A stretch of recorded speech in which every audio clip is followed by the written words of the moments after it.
Hello, my friends. Welcome back to the Thin Blue Lane. Thanks for tuning in. You're in for a real treat today. We're going to take you along with us to the Natural Bridge Caverns. Come on along.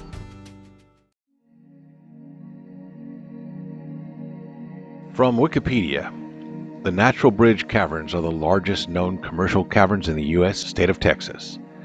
The name is derived from the 60-foot natural limestone slab bridge that spans the amphitheater setting of the cavern's entrance. The span was left suspended when a sinkhole collapsed below it.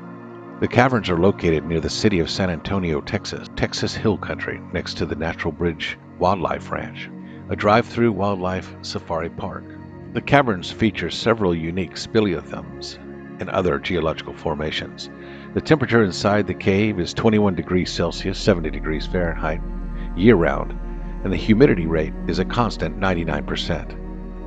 The deepest part of the public tour is 180 feet below the surface, although undeveloped areas of the cavern reach depths of 230 feet. The caverns are still developing due to the porosity of the limestone. Rainwater travels downwards through the layers of rock, where it dissolves out calcite, a weak mineral that makes up all the speleothems at Natural Bridge Caverns. After exiting the limestone, water enters the caverns, where it flows and drips constantly throughout, causing the formations to retain a very waxy luster that can be seen in few caverns.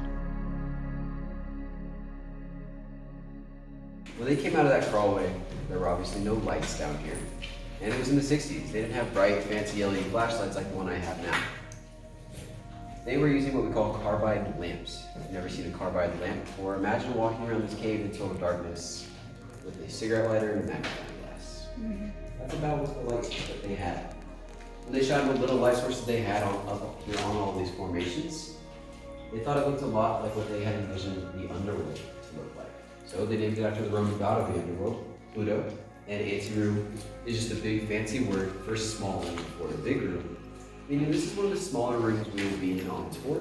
From here on out, the rooms are going to be getting progressively larger, leading up to the largest show cavern room in the entire state of Texas. So massive rooms. Being one of the smaller rooms, it just have pretty much every formation that we will see on tour, with the exception of one, and I will be sure to point out that one later on tour.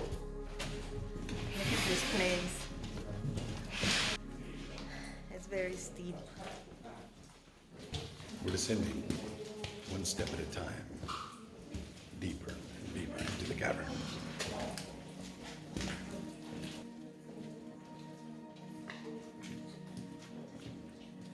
Wow. And this is a cave dome right here. Say hi to YouTube. Hi.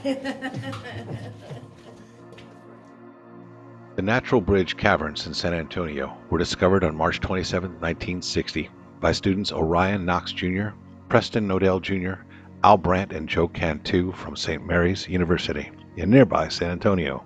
On their fourth trip into the caverns, the men explored just over a mile of passage. Subsequent explorations revealed 2 miles associated with what became known as the North Cavern.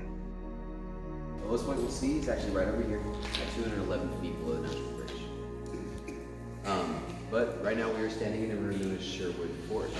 Down here in the middle are our bird stick formations. We call these bird sticks essentially because they are tall and skinny like a column. It's one of the largest columns we have. After discovery, Orion Knox Jr. assisted the landowners in obtaining information and suggestions for development. Mrs. Clara Wiest, the landowner, wanted to show the world the cave under her property. Orion approached both the National Park Service and the Texas Park System. While both entities agreed that the cavern was substantial and merited development, both groups told the landowners that funds did not exist for their respective groups to undergo such an endeavor. Mrs. Wiest then decided that she would fund development. Orion dropped out of school to assist. He also approached Jack Birch, who had just finished work on developing the caverns of Sonora near Sonora, Texas. This is a really good tour. We do have to be in shape some. We have to go up the stairs, down the stairs. Some of these railings are a little steep. Mrs. Wiest remarried Harry Heidemann, a retired Texas highway patrolman in the early 1960s. Together, they started work on developing the cavern. The full-time development crew included Mrs. Wiest Heidemann, Mr. Heidemann, Jack Birch, Orion Knox, and Reggie Wiest, Mrs. Wiest Heidemann's son. So guys, welcome to Castle of the White Giants. Right now we are 150 feet below the Natural Bridge. Give me a second. Development on the cavern began in 1963, and work on the lights and trails continued until opening day, July 3, 1964. The cavern has been open ever since and is still owned and operated by family members. Natural Bridge Caverns became a registered United States National Natural Landmark in 1971. During excavation of the entrance trail, a human tooth, arrowheads, and spearheads dating from 5000 BC were found. Also, just inside the entrance, a jawbone and femur from an extinct species of black bear were discovered. This leads many to believe that uppermost areas of the cavern were used as a shelter by early peoples and animals at some point. An archaeological dig was recently done under the Natural Bridge. Archaeologists recovered arrowheads, other tools, which further indicate the presence of early peoples at some point in history. In 1967, speculation on a southern extent to the North Cavern was confirmed when test drilling indicated the presence of a large void approximately 90 feet below the surface. A camera was sent down the narrow shaft and photographs revealed a large chamber filled with formations. This original shaft was reamed out to 22 inches and 3 men were lowered into the ground.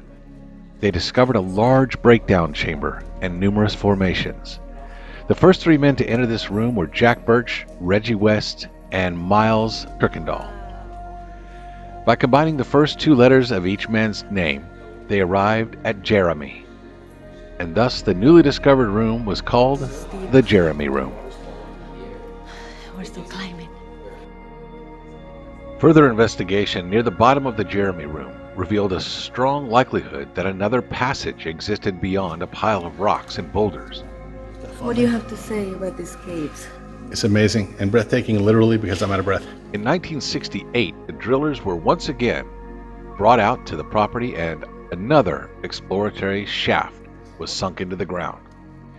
This shaft also penetrated a large void approximately 150 feet below the ground. As before, the initial shaft was enlarged and people dropped down into the unknown. Explorations revealed another half-mile of cavern extending to the south, and this then became known as the South Cavern. My friends, we hope you enjoyed the video.